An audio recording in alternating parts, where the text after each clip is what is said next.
മുല്ലപ്പെരിയാർ വിഷയത്തിൽ പ്രത്യക്ഷ സമരം ഒഴിവാക്കി തമിഴ്നാടിന് എതിരായ നിയമപോരാട്ടം ശക്തിപ്പെടുത്താൻ മുല്ലപ്പെരിയാർ സമരസമിതി അണക്കെട്ട് ഡീകമ്മീഷൻ ചെയ്യണമെന്ന ഹർജിക്ക് പിന്തുണ നൽകി നിയമയുദ്ധം ബലപ്പെടുത്താനാണ് സമരസമിതിയുടെ തീരുമാനം. ജനങ്ങളുടെ ജീവിക്കാനുള്ള മൗലിക അവകാശത്തിന് പ്രഥമ പരിഗണന നൽകിക്കൊണ്ട് അഭിഭാഷകനായ റസൽ ജോയ് സുപ്രീം കോടതിയിൽ നൽകിയ ഹർജിയെ പിന്തുണയ്ക്കാനാണ് സമരസമിതിയുടെ തീരുമാനം. ഡാം ഡീകമ്മീഷൻ ചെയ്യണമെന്നതാണ് ഹർജിയിലെ പ്രധാന ആവശ്യങ്ങളിലൊന്ന്. അണക്കെട്ട് തകർന്നാൽ മുഴുവൻ ഉത്തരവാദിത്വവും തമിഴ്നാടിന് നിക്ഷിപ്തമാണെന്നും കേരളത്തിന് നഷ്ടപരിഹാരം നൽകാൻ തമിഴ്നാട് ബാധ്യസ്ഥരാണെന്നും ചൂണ്ടിക്കാട്ടിയാണ് ഹർജി. സുപ്രീം കോടതി ഇത് പരിഗണിച്ച് കേരളത്തിന് അനുകൂലമായ നിലപാട് കൈക്കൊണ്ടാൽ പുതിയ ഡാം നിർമ്മാണത്തിന് തമിഴ്നാട് അംഗീകാരം നൽകുമെന്നാണ് സമരസമിതിയുടെ പ്രതീക്ഷ.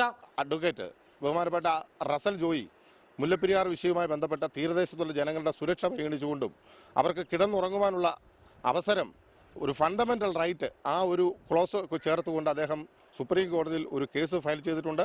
അത് ബഹുമാനപ്പെട്ട കോടതി പരിഗണിച്ചാൽ സംസ്ഥാന സർക്കാരും അതിന്റെ ഭാഗമായി കക്ഷി ചേരണമെന്നുള്ളതാണ് സമരസമിതിക്കും തീരദേശവാസികൾക്കും ആഗ്രഹം. മുഖ്യമന്ത്രി തങ്ങളുടെ ആവശ്യത്തെ അനുഭാവപൂർവ്വം പരിഗണിച്ചതിനാൽ പ്രത്യക്ഷ സമരത്തിന്റെ ആവശ്യം ഇപ്പോഴില്ലെന്നും സമരസമിതി നേതാക്കൾ ചൂണ്ടിക്കാട്ടുന്നു. എന്തായാലും ആ വികാരത്തിനോടൊപ്പം നിന്നുകൊണ്ട് തന്നെ മുഖ്യമന്ത്രിയുടെ പ്രതികരണം വന്നതിനാൽ മുല്ലപ്പെരിയാർ സമരസമിതി ഒരു സ്റ്റാൻഡിൽ ഇപ്പോൾ മുന്നോട്ട് പോകാൻ തന്നെ തീരുമാനിച്ചിരിക്കുകയാണ്. എന്തായാലും പ്രത്യക്ഷ സമരങ്ങൾ എന്നുള്ള ഒരു ആശയത്തിലേക്ക് മുല്ലപ്പെരിയാർ സമരസമിതി എന്തായാലും പോകുവാൻ ഇപ്പോൾ ആഗ്രഹിക്കുന്നില്ല. നിയമയുദ്ധം ശക്തമാക്കാൻ ആവശ്യമായ പിന്തുണ നൽകുമെന്നും കേരളത്തെ കക്ഷി ചേർക്കാൻ ആവശ്യമായ സമ്മർദ്ദം ചെലുത്തുമെന്നും സമരസമിതി തീരുമാനിച്ചിട്ടുണ്ട്. മുല്ലപ്പെരിയാർ വിഷയത്തിൽ നിയമപോരാട്ടം ശക്തമാക്കാനുള്ള തയ്യാറെടുപ്പിലാണ് സമരസമിതി.